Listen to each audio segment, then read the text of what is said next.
Dylan, was it just maintenance? Maintenance day for Dylan. Yep. You touched on it yesterday, just getting these couple of days off. It's got to be a positive in some ways, I would think. Yeah, it's that balance again between, you get a few more days of practice, you get, and you also get a day off. So I think that's a positive. Today we were able to work on some things that you don't always have time to work on when you are restricted with the number of days of practice. So I think that's a positive. We tried to do it in a manner that was competitive and fun, and because it can start to drag when you practice a lot too. So that's when we throw in some small games where we're working on something, but it's done in a competitive and fun manner. So I thought the guys worked hard today.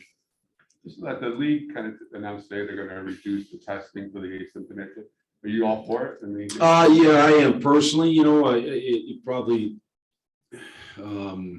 It's kind of got to that point where it appears that especially with this newest variant, it isn't I guess I don't know if deadly is the right word, but hasn't been a strong response to it from people. And so I think at that point, you start to adjust how you handle it. And I think everybody in the science world is learning on the fly with this, and I think that's just the reality of making decisions. And I think it's a good, strong decision by our group. It's almost, got to feel like you've kind of gotten past the worst of it. Mm-hmm.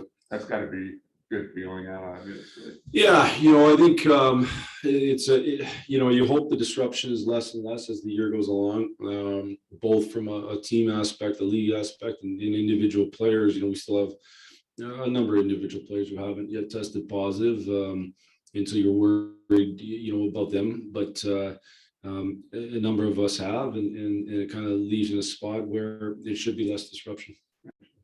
Anti-con? Yeah, Jeff, splitting up Dylan and Bertuzzi, it's kind of a little bit of a chance there because they play so well together. But when you got a guy like Namestnikov, who's just so versatile and having the year that he has, is kind of gave you the confidence that he could fill in that line and do well. Yeah, I would say a couple of things. I would say one, first off, Bert and Larks have played very well together over the years. I also felt confident moving Vladdy onto that line that he could help the line continue to be successful because he is a smart player. He can do a lot of different things. He can pass. He can score around the net. He can get to the net and be a net presence. He's pretty solid defensively. So I just felt confident that line could continue to do a good job. I didn't know how well. We weren't sure, but until you do it, you don't know. I also felt, I think the level at which Lucas Raymond has played helps allow that. At the beginning of the year, I would have said I wasn't going to break up Bert and Larks. But now I think Lucas has done a really good job. So now, it puts you in a spot where you have a chance to potentially balance and have, two lines that can really be effective. And then thirdly, I think just the impact Bert can have in a line. I think it instantaneously makes that Suter line a much more dangerous line. And if I'm an opposing coach, I got to worry about two dangerous lines. And that's not taking away anything from the other lines, but two dangerous lines. And that's a positive thing for us.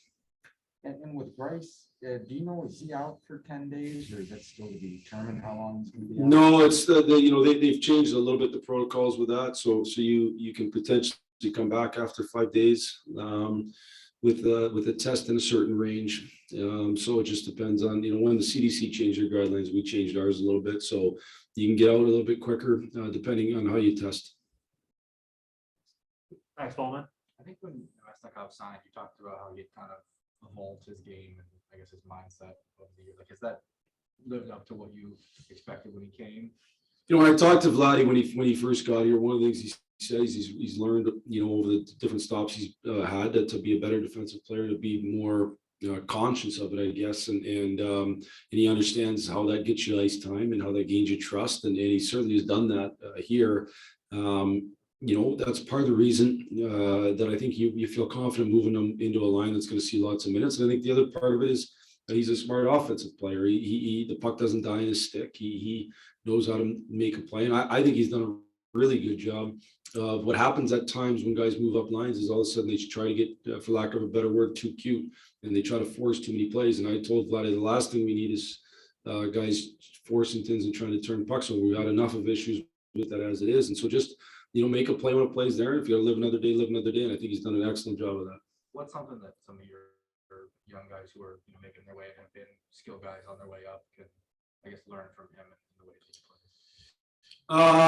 I think probably that, I think that, here's a first round draft pick who is a very talented player that has understood, what you gain over time is you gain perspective. And when you're young, you don't have the perspective of the years and the experiences that Vladdy's been through. And so, hopefully our guys can glean from him, one, that he's learned how important it is to be a really solid two-way player and how playing good defensively earns trust of any coach. This was before he got here. And two, I think the job he's done so far on that top line of managing the puck and making a play when it plays there and living another day when it's not there. And that's ultimately how you need to play. Is LJ doing okay after, I think he had a year streak of successful challenges snapped yesterday?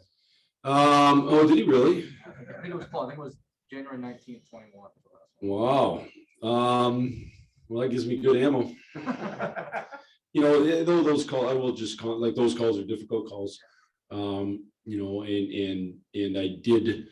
we understood the risk of that call. And, we felt at the time, the one thing that doesn't get talked about when you get the challenges wrong is, the percentage of the puck going in on the next power play isn't great. So, yeah, I would say from an analytics standpoint, lots of times you're better off taking that 50, we thought it was let's say you think it's a 50-50 challenge. If you win it 50% of the time, you take the goal off. If you lose it 50% of the time, you get scored on 18%. You know what I mean? So, like, that's a huge difference. So we're not afraid if we think it's the right call to challenge it. And right a ton for sure. You're always a little bit subject to what the refs in Toronto see. Thanks. Yep. Wayne St. James? Jeff, with regards to the reduced testing, I mean, that would have had an impact on you guys if it had already been implemented, right? For example, Dylan in Columbus, Dallas would not have shown symptoms. And I think it was Danny DeKaiser said, when he tested around Thanksgiving, he didn't have any symptoms. And, that there have been multiple instances where you guys would have had players available then.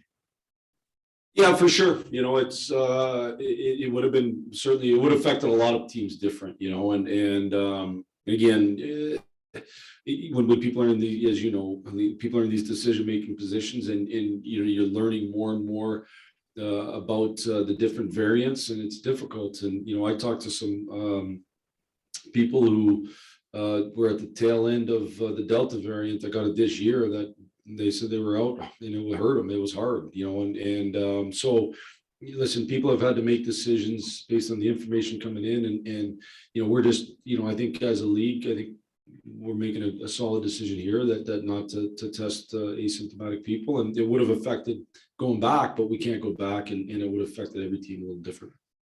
Just to clarify, Tyler, though, will still be getting tested daily. Is that? Yes, correct. Yep. Okay. And you brought up Lucas. Dylan talked about him yesterday. I think him and everybody else on the team has been voting for him every day for the All-Star game. Whether he makes it in or not, I mean, Lucas has played like an All-Star in his rookie year. Is that fair to say? Yep. He's done a good job. I don't know. I don't know what exactly. I guess I'd say I don't know what an All-Star, like. He's certainly played well enough to be in that consideration with the other good players in the league, and the number of players that get chosen is a little different than it used to be. But so, there's all their parameters in place, but certainly he's put himself in the conversation, and that's good for him. And now that he's played half a season, I mean, you always talk about sample sizes. Is this a significant enough sample size for you that you feel like you can say with some degree of certainty, this is the type of player he is? I would say that I think in life, everybody gets overexcited about things too many times, and whether that's good or bad. I think there's been lots of players that, a lot of praise has been heaped on that, even guys who have won the Rookie of the Year, that maybe their careers haven't then taken off to the same level. So I am always, I'd say cautious of judgment of anybody, and let them continue to prove it. It's a relentless league that you have to prove day in and day out and year in and year out. And I would say that the very best players are great every year. What I would tell you, Helene, is that Lucas is very smart. He's very competitive, and he's got a good maturity to him. With a really good skill set. That's a really good package. He's got a really good package to be a good player. In my opinion, a winning player. I think the organization is in a better spot to win long term with Lucas Raymond on our team.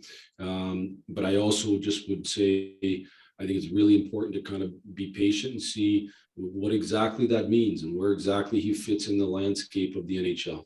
All right, I won't ask you who you voted for, but did you vote?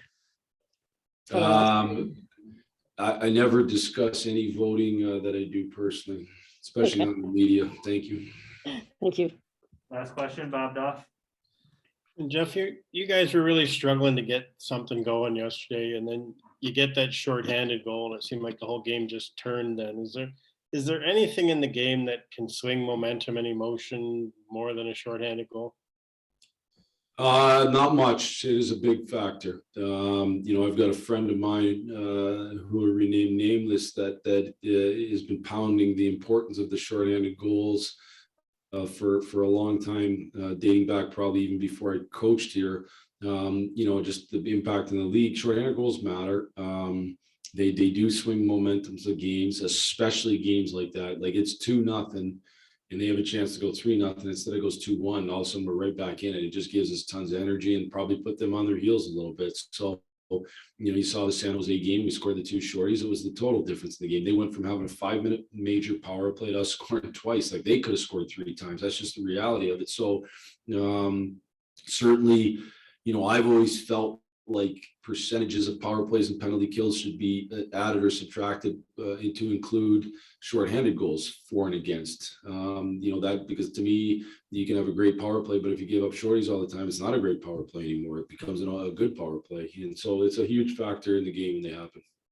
And it's obviously a lift for the team that gets it, but it's kind of soul crushing for the team that gives it up because they, as you say, they're going on the ice thinking they're going to get a goal and they end up giving up one.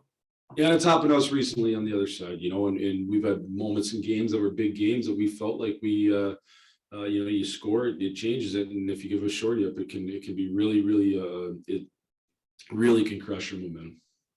Thanks. Yep. All right, those are all the questions we have for Coach Blashill. Thanks everyone for joining us today.